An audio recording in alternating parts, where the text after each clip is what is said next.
بسم اللہ الرحمن الرحیم۔ سامعین محترم، میرا مقصد جتنی بھی ویڈیوز بناتا ہوں اس میں یہ ہے کہ اہل ایمان کو قرآن حکیم کے ساتھ ان کا تعلق جوڑا جائے، قرآن پاک کے ساتھ اور صاحب قرآن جناب سیدنا محمد رسول اللہ صلی اللہ علیہ وسلم کے ساتھ انسانوں کا بالعموم اور اہل ایمان کا بالخصوص جو تعلق کمزور ہو گیا ہے، وہ ایک شغف، ایک محبت قرآن حکیم کے ساتھ ہونی چاہیے کہ یہ خالق اور مالک و مولا کا کلام ہے۔ جس طرح انسان اپنے محبوب کے خط کو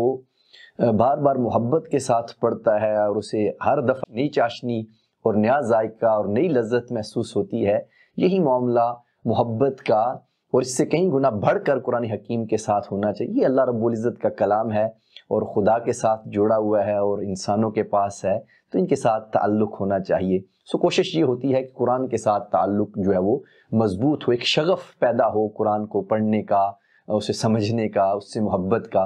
اسی طریقے سے آج جو بات کریں گے قرآن حکیم کے اندر، اگر ہم غور کریں اور بالخصوص سورہ صف کے اندر آیت نمبر 5 کے اندر موسیٰ علیہ السلام نے جب اپنی قوم کو پکارا تو کہا وَإِذْ قَالَ مُوسَىٰ لِقَوْمِهِ يَا قَوْمِ لِمَ تُؤْذُونَنِي وَقَدْ تَعْلَمُونَ أَنِّي رَسُولُ اللَّهِ إِلَيْكُمْ۔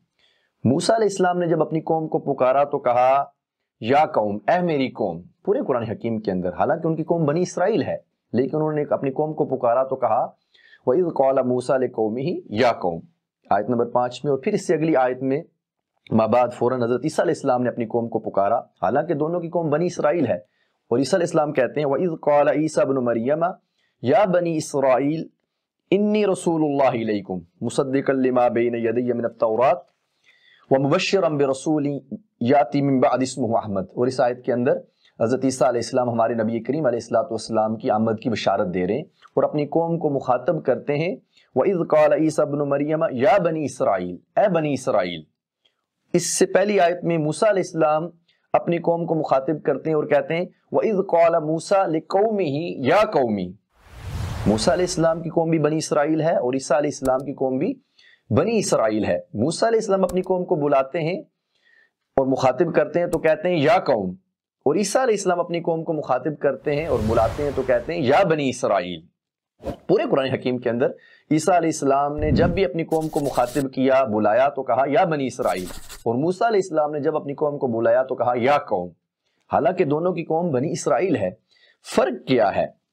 فرق یہ ہے کہ قوم ہوتی ہے خاندان اور قبیلے سے، اور ایک آباء و اجداد کے سلسلے سے انسان اس قوم سے ہوتا ہے، جس قوم سے اس کے باپ دادا ہوتے ہیں وہ اس کی قوم ہوتی ہے۔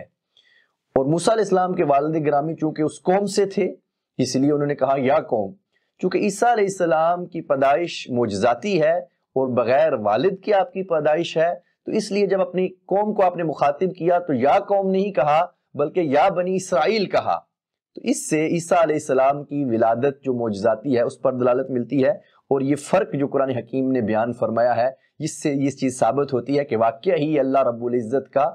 کلام ہے، کہیں اس کے اندر تعارض نہیں ہے۔ انہوں نے عیسیٰ علیہ السلام نے یا قوم نہیں کہہ دیا، اور جس سے یہ ثابت ہو کہ عیسیٰ علیہ السلام کے والد تھے، انہوں نے جہاں بھی کہا یا بنی اسرائیل۔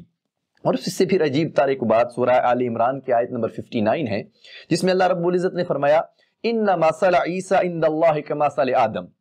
بے شک عیسیٰ علیہ السلام کی مثال بھی آدم ہی کی طرح ہے، آدم علیہ السلام کی طرح ہے، یعنی کہ آدم علیہ السلام باپ اور ماں کے بغیر پیدا ہوئے اور عیسیٰ علیہ السلام بغیر باپ کے پیدا ہوئے، تو ایک مثلیت ہے، آپس میں ایک مشترک ایک چیز ہے دونوں کے اندر۔ اور اللہ پاک نے فرما دیا ان مثل عیسیٰ عند اللہ کمثل آدم، عیسیٰ علیہ السلام کی مثال آدم علیہ السلام جیسی ہے۔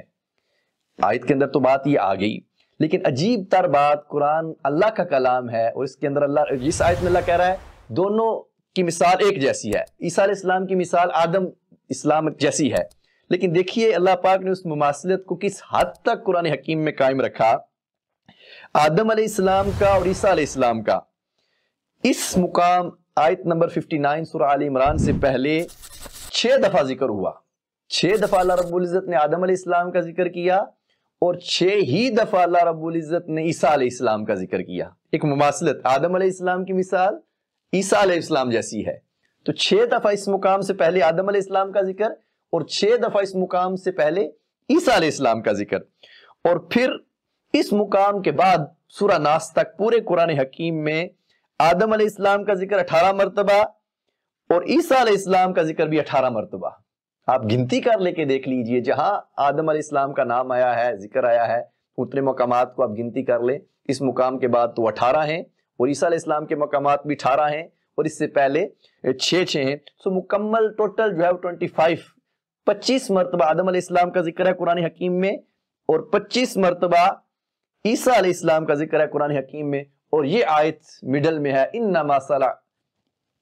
صلی عیسیٰ عند اللہ کما صلی آدم، بے شک عیسیٰ علیہ السلام کی مثال اللہ کے نزدیک آدم علیہ السلام کی سی ہے. تو کیا مماثلت اللہ رب العزت نے اپنے کلام کے اندر بھی، ان کے ذکر کے بیان کرنے کے اندر بھی رکھی ہے کہ دونوں کو برابر بیان کیا ہے 25 مرتبہ. یہ ہے قرآن حکیم کا معجزہ ہونا اور قرآن حکیم کا لا ریب ہونا. کفار کو اللہ رب العزت نے قرآن حکیم کے مختلف مقامات پر ان کو چیلنج دیا ہے، صبح قیامت تک آنے والے کافروں قرآن پاک جیسی ایک صورت لے آؤ، 10 صورتیں لے آؤ، ایک آیت لے آؤ، لیکن کوئی نہیں لا سکتا، کیونکہ قرآن حکیم نے جس انداز کے ساتھ چیزوں کو بیان فرمایا ہے یہ ہر کوئی انسان کے کلام، کسی انسان کا یہ کلام ہو ہی نہیں سکتا. اللہ رب العزت نے کس طریقے سے قرآن حکیم کو بیان فرمایا ہے، اپنے الفاظ کو بیان فرمایا ہے. دعا ہے اللہ رب العزت قرآن حکیم کے ساتھ محبت اور رشتہ اور تعلق قائم کرنے کی توفیق عطا فرمائے. السلام علیکم ورحمۃ اللہ وبرکاتہ.